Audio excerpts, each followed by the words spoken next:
उनके जो समर्थक हैं, जो आपने कहा कि ये तो भाई राष्ट्रपति क्या उनके समर्थकों के बीच में तो वो राष्ट्रपिता की तरह उनको पेश किया जाता है। जी। इसमें उनकी लोकप्रियता पे कहीं कोई प्रश्न नहीं है। जो व्यक्ति 5 साल से अधिक का सजा हो गया हो हाँ, तो वो सजा याफ्ता है, तो हाँ, ऐसे व्यक्ति को लोकसभा लड़ने से अभी प्रतिबंधित किया गया है। ठीक। तो क्या इस हिसाब से अब वो चुनाव लड़ सकते हैं?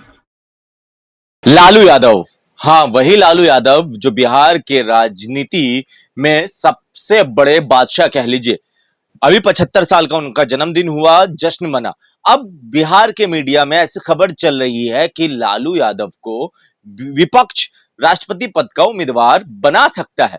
मगर लालू यादव पे बहुत सारे केस हैं, सजा भी काट रहे हैं लालू यादव, अभी तो बेल पे बाहर आए हुए हैं।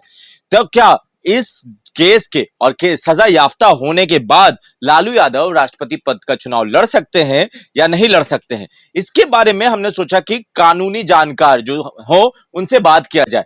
तो हमारे साथ शिवनंदन भारती जी हैं जो हाई कोर्ट के वकील हैं। शिवनंदन जी, लालू यादव पे बहुत सारी सजा याफ्ता है, बहुत सारे केस हुए और उस केस में वो सही साबित हुआ उन पे। तो क्या इस हिसाब से अब वो चुनाव लड़ सकते हैं? देखिए, मूल बात यदि देखा जाए लालू यादव जी हों या कोई अन्य व्यक्ति हो, जहाँ तक कानूनी दांव-पेच की बात है, तो भारतीय संविधान में जो इंडियन कॉन्स्टिट्यूशन है उसका आर्टिकल 58 में एक राष्ट्रपति बनने के लिए क्या-क्या क्वालिफ़िकेशन चाहिए उसका ज़िक्र किया गया है जो कानूनी। उसमें प्रथम बात है जो कि भाई वो भारतीय नागरिक होना चाहिए जिस क्राइटेरिया को वो पूरा करते हैं। दूसरी बात वो उनका उम्र मिनिमम 35 तो वो भी क्राइटेरिया है। इसके अलावा राष्ट्रपति चुनाव के लिए जो बात कहा गया कोई स्पेशल टर्म नहीं बोला कि वो मेंबर ऑफ पार्लियामेंट बनने के लिए एलिजिबल होना चाहिए। अब सवाल ये है कि मेंबर ऑफ पार्लियामेंट बनने के लिए जो एलिजिबिलिटी की बात कही गई है तो सारा क्वालिफिकेशन वो सब पूर्ण में रहे भी हैं। परंतु इस बीच में रिप्रेजेंटेशन ऑफ पीपल एक्ट आया, उसमें इस बात का कहा गया और वो इलेक्शन कमीशन ने के रिकमेंडेशन पे सुप्रीम कोर्ट का गाइडलाइंस आया। उसमें कहा था कि कोई भी व्यक्ति जो सजा याफ्ता हैं वर्तमान में, तो इनका मामला अभी सब जुडिस है चूँकि अपील में गए हैं। तो ऐसे परिस्थिति में चूँकि अभी वो मेंबर ऑफ पार्लियामेंट में बनने के लिए डिस्क्वालिफिकेशन उनको माने किया गया है। ऐसे परिस्थिति में कहीं ये प्रश्न ही नहीं उठता है कि वो उनको इस तरह का रही बात कि वो उनको राष्ट्रपति चुनाव की जहाँ तक बात है या राष्ट्रपति बनने की जहाँ तक बात है, तो उनके जो कुछ समर्थक हैं, तो तो उनको मतलब ऐसे परिस्थिति में वो राष्ट्रपति पद के उम्मीदवार हो सकते हैं, चुनाव लड़ सकते हैं या नहीं? नहीं, अभी जो कानूनी बात देखी जाए, तो मैं स्पष्ट तरीके से कहता हूँ कि कानूनी बात है उनके ऊपर और इसी वजह से वो लोकसभा का भी चुनाव नहीं लड़े। यदि वो लोकसभा चुनाव के लिए एलिजिबल होंगे, वही व्यक्ति राष्ट्रपति चुनाव भी लड़ सकता है। ऐसा आर्टिकल 58 इंडियन कॉन्स्टिट्यूशन में जो तो मैंने अभी बात उनकी कहा जो धाराएं हैं, जो हाँ। चल रही हैं, उस हिसाब से वो लोकसभा का चुनाव नहीं लड़ सकते। नहीं, अभी वर्तमान परिस्थिति में नहीं लड़ सकते हैं। लेकिन उनके जो समर्थक हैं, जो आपने कहा कि ये तो भाई राष्ट्रपति क्या उनके समर्थकों के बीच में तो वो राष्ट्रपिता की तरह उनको पेश किया जाता है। जी। इसमें उनकी लोकप्रियता पे कहीं कोई प्रश्न नहीं है।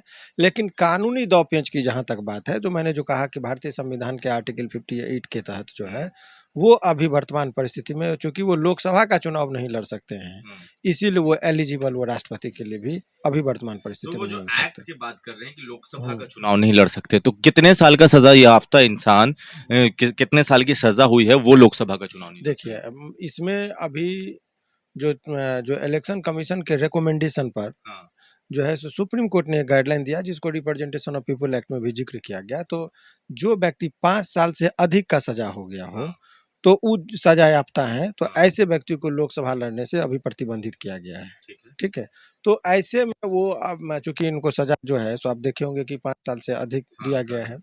तो ऐसे परिस्थिति में जब तक कि इनका ये मामला जो है कोर्ट से वो बरी हो जाते हैं, एक्विटल हो जाते हैं, चूँकि हाई कोर्ट में मामला पेंडिंग है, तब वो एलिजिबल हो जाएँगे और जैसे ही लोकसभा चुनाव लड़ने के लिए एलिजिबल होंगे, तो वो व्यक्ति वो राष्ट्रपति चुनाव भी लड़ सकते हैं। तो क्या कोई इंसान अगर 5 साल का सजा याफ्ता है, उसने पूरा सजा काट लिया, उसके बाद वो चुनाव लड़ सकता है क्या लोकसभा? उसके लिए अब चुनाव वो उसकी देखी जाएगी कि जैसे सजा का जो अवधि है पूरा कंप्लीट हो गया हो, तो उसके बाद उन पर पुनः विचार करने का एक होता है। अच्छा। उस पर अभी सुप्रीम कोर्ट का स्पष्ट गाइडलाइन नहीं है, हाँ, लेकिन वो जब तक वो सजा की अवधि में है, तब हाँ। तो सवाल ही नहीं उठता है चुनाव लड़ने का। तो ये जो कुछ मीडिया खबर चला दे रही है वो देखिए, मैं आपके चैनल के माध्यम से बहुत बेबाकी से चीज़ों को कहना चाह रहा हूँ कि मीडिया में आप लोग जैसे बहुत ज़िम्मेदार चैनल बहुत कम हैं। जो तथ्यों को नहीं जानते हैं तो आपने आए, जो उस चीज़ के एक्सपर्ट हैं उनसे आप लोग राय लेते हैं। लेकिन यूट्यूब पर बहुत सारे चैनल सबका जो बना है, तो वो लोग तथ्यात्मक और लीगल रिसर्च करके बात नहीं करते हैं। एक टीआरपी के खेल में जो मन होता है अनाप-शनाप चलाते हैं, जो हर चीज़ की आपका क्रेडिबिलिटी है, ये तो आपका चैनल का एक बहुत अहम रोल है कि चलिए भाई आप लोग तथ्यों को ढूँढते हैं, एक्सपर्ट का ओपिनियन लेते हैं, उसके बाद खबर को चलाते हैं। लेकिन कुछ मीडिया वाले इस चीज़ को नहीं समझते, जिस वजह से एक तरफ भ्रम की स्थिति पैदा होती है। और जहाँ तक व्यक्तिगत मेरा राय है, तो मुझे नहीं लगता है कि लालू यादव जी जैसे लोग इतने माने अपरिपक्व वाले जो बात उनके तरफ से जो कही जा रही है, इसमें हमको नहीं लगता कि कोई ये सही जी, बात है, उधर से कुछ तथ्यात्मक नहीं है। हाँ। तो मतलब ये क्लियर है कि लालू यादव अभी के टाइम में जो उनके कानूनी परिस्थिति है उस हिसाब से वो चुनाव नहीं लड़ सकते। नहीं लड़ सकते हैं। बिल्कुल स्पष्ट है, इसमें कहीं कोई संदेह नहीं है। कहीं कोई संदेह नहीं। कोई संदेह नहीं। तो चलिए, ये शिवनंदन भारती जी हैं, पटना हाई कोर्ट के वकील। इन्होंने समझा दिया कि जिस इंसान को 5 साल की से ज्यादा की सजा हुई है, वो इंसान लोकसभा लड़ने के एलिजिबल नहीं होता है। लालू यादव को चारा घोटाले और ये सब मामले में 5 साल से ज्यादा की सजा हुई है। भले ही वो बेल पे है, मगर अभी वो उन पे वो सजा कायम है। तो इस हिसाब से लालू यादव लोकसभा के लिए एलिजिबल नहीं है। और इंडियन जो धाराएं हैं, ये सारी चीजें हैं, इस हिसाब से जो राष्ट्रपति बनने के लिए जो क्राइटेरिया है, पहले तो वो इंडियन होना चाहिए और साथ में लोकसभा के लिए एलिजिबल होना चाहिए। तो अभी लोकसभा के लिए एलिजिबल नहीं है लालू यादव, इसीलिए राष्ट्रपति पद के उम्मीदवार भी नहीं हो सकते हैं। समझिए, 35 साल उम्र लालू यादव हैं, इंडियन हैं, मगर लोकसभा के लिए एलिजिबल नहीं है, तो राष्ट्रपति के लिए भी एलिजिबल नहीं हो सकते हैं। तो ये क्लियर है। ये जो आप खबर देख रहे होंगे, हमने सोचा कि जो कानूनी सलाहकार हैं, जो कानून को अच्छे से जानते हैं, हमसे बहुत बेहतर जानते हैं, पहले उनसे बात कर लिया जाए और ये लोगों के बीच में जो बातें पहुंच रही हैं उसको क्लियर कर लिया जाए कि क्या लालू यादव एलिजिबल हो सकते हैं। तो जी नहीं, लालू यादव एलिजिबल नहीं है। जुड़े रहे हमारे साथ, तब तक के लिए आपका बहुत बहुत धन्यवाद।